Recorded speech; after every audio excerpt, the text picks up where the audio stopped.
제가 택시를 타고 가는데 저 앞에 작은 집차에 연방제, 그것도 리얼로 연방제 통일합시다 해가지고 계속 마이크를 들면서 주한미군 물러나라, 우리 민족끼리 연방제 통일합시다 하고 계속 방송하면서 정부 종합청사를 몇 바퀴나 도는 그런 사람. 그래서 제가 사진 찍어서 경찰에 고발을 했어요. 아직도 수사가 안 됩니다. 법대로 하면, 국가보안법대로 하면은 당장 방국가단체 공무찬용으로 잡아 넣어야 되는데, 그 뒤에도 집회 시위 허가를 계속 내주고 있어요. 왜냐? 6.15 선언이 한국 사회에서 친북 좌익 세력들한테 활동의 자유를 주는 일종의 마패가 되어버렸습니다. 자유를 파괴하는 자유를 주었습니다. 그래서 저는 6.15 선언은 반역 선언, 반역 면허증이다라고 얘기를 합니다. 이명박 정부가 들어서서 제일 먼저 이 헌법에 명백하게 위반이 됩니다. 헌법에 위반되는 남북 합의를 어떻게 가져갈 수가 있습니까? 헌법보다 더 높은 규범이 있습니까? 이것을 폐기한다는 선언을 안 한 것이 앞으로 두고 한국을 골치 아프게 만들 것이다. 이렇게 지금 걱정을 하고 있습니다. 이 남북관계나 한반도에 이게 복잡한 것 같지만 그 원리적인 측면에서는 복잡하지가 않습니다. 한반도의 이 남북 대결 상황의 본질은 저는 항상 한 문장으로 요약을 합니다. 그것은 민족사의 정통성과 삶의 양식과 선악을 놓고 다투는 타협이 절대로 불가능한 총체적 권력투쟁입니다. 즉 남북관계는 민족사의 정통성이 어느 쪽에 있느냐? 우리 민족은 일민족 일국가의 전통을 계속 이어왔습니다. 그래서 한반도에는 두 개의 국가가 존재할 수가 없는 것입니다. 그렇기 때문에 우리가 통일하려고 하는 것입니다. 이것은 역사의 명령입니다. 그러면 한민족 7천만을 대표하는 챔피언 국가가 북한이냐 남한이냐? 정통성이 어디 있느냐? 정통성 사업이 가장 본질적인 사업입니다.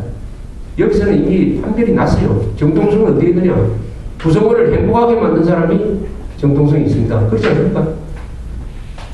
그래서 구성원을 이렇게 행복하고 잘 살고 키 크고 오래 살도록 만든 대한민국의 정통성이 있는 것인데, 북한과 남한의 진북 세력들은 그것을 인정하지 않기 위해서 선동적으로 나와서 남한은 친일파를 중용을 했고 북한은 친일파를 숙청했으니까 북한의 정통성이 있다, 이렇게 주장을 합니다. 그 말 자체가 거짓말이에요. 북한에서 친일파를 숙청한 적이 없습니다. 남한에는 친일파를 숙청한 적이 있어요. 반민특위라는 조직을 만들어서 기소하고 재판했습니다. 그러나 북한에서는 그런 조직이 만들어진 적이 없어요. 뭐가 있었느냐? 북한에서는 공산당 편을 드는 친일파는 서고 반대하는 친일파는 숙청했어요. 한때 북한의 제2인자 김명주, 김일성의 동생 김명주는 일제시대 때 일본군 통역으로 종사를 했던 일본군의 앞잡이였습니다. 그자가 노동당 조직부장까지 됐는데 무슨 친일파를 숙청을 했습니다. 다 거짓말이에요. 거짓말입니다. 초대 내각에, 한국의 초대 내각에는 독립투쟁한 사람 아닌 사람 한 사람도 없어요. 친일파 한 사람도 없습니다. 북한의 초대 내각은 어떻게 됐느냐? 그 뒤에 3분의 1이 숙청돼가지고 경장에 이슬렀다 사라졌습니다. 비명행사 내각, 남한은 독립투사 내각이었습니다. 다만 공산당과 공산당을 잘 잡아내는 기술이 있는 일제시대 때의 경찰관을 우리가 수사기관에 선거했습니다. 선정했습니다. 박정희처럼 일제시대 때 군복 입었다고 우리가 친일파로 매도할 수가 있습니까? 그 사람들이 그 기술을 가지고 6.25 때 한국을 지켜냈습니다. 자, 이런 나라에서 민족사의 정통성이 어디 있느냐고 논쟁하는 것이 좀 웃기죠. 삶의 양식을 놓고 다툰다. 사회주의 독재식으로 살 거냐, 자유민주주의식으로 살 거냐, 그 다음 성과 악을 놓고 다툰다. 이거 다 타이밍 절대로 불가능합니다. 따라서 통일은 간단하죠. 북한 노동당 정권이 이기든지 남한의 대한민국이 이기든지 그것밖에는 통일로 가는 길이 없습니다. 그러면 이 통일을 어떻게 해야 되느냐 하는 것도 우리 헌법에 담겨 있습니다. 우리 헌법을, 한국 사람들은 헌법을 아주 무시한 지가 좀 오래됐는데, 대통령부터 밑에 노숙자까지 법 안 지키다 보니까 헌법을 그래 종이 조가리로 생각하는데 그러나 헌법은 필요 있죠. 헌법 중에서 제일 중요한 것이 1조, 3조, 4조입니다. 1조는 대한민국은 민주공화국이다. 헌법 제3조는 그 대한민국의 영토는 한반도와 그 부속 도서로 한다라고 했습니다. 그 대한민국 영토는 휴전선 이남으로 한다라고 했습니다. 그 대한민국 영토는 한반도와 그 부속 도서로 한다. 따라서 북한 정권은 우리 대한민국 민주공화국의 영토인 북한 지역을 강제 점거하고 있는 반국가단체다라고 딱 선언한 것입니다. 그럼 어떻게 해야 되느냐? 민주공화국으로 만들어야 될 거 아니냐? 북한이 민주공화국으로 안 돼 있으니까 어떻게 하면 민주공화국으로 만들 것이냐 하는 것을 헌법 제4조에 이렇게 담고 있습니다. 대한민국은 통일을 추진하되 자유민주적 기본 질서에 입각한 평화적 통일 정책을 추진한다. 이렇게 되어 있어요. 1조, 3조, 4조가 근사하게 되어 있습니다. 이게 다 유기적으로 연결이 되어 있습니다. 하나가 없어지면 나머지 두 개가 의미가 없으니까 이것은 개정이 불가능합니다. 헌법 개정할 때 헌법 제3조 영토조항 바꾸자는 사람들이 나오는데 그건 바보 아니면 반역자예요. 1조, 3조, 4조가 한마디로 요약을 하면은 북한 노동당 정권을 평화적으로 해체하고 자유통일해야 된다. 북한 노동당 정권을 전쟁을 하지 말고 평화적으로 해체하여 자유통일하라는 것이 헌법 1조, 3조, 4조가 담고 있는 국가 의지이면서 동시에 국가 목표입니다. 6.15 선언은 이것을 정면으로 거부했습니다. 정면으로 위반하고 있습니다. 따라서 6.15 선언과 그 동생인 14 김정일 노무현 합의는 지켜질 수가 없어요. 그걸 지키려면 헌법을 짓밟아야 되는 것입니다. 1조, 3조, 4조 노동력 정권의 평화적 해체에 의한 자유통일. 이것은 사실 가장 정확한 전략이죠. 우리가 통일은 해야 되는데 전쟁에서 통일할 필요는 없다.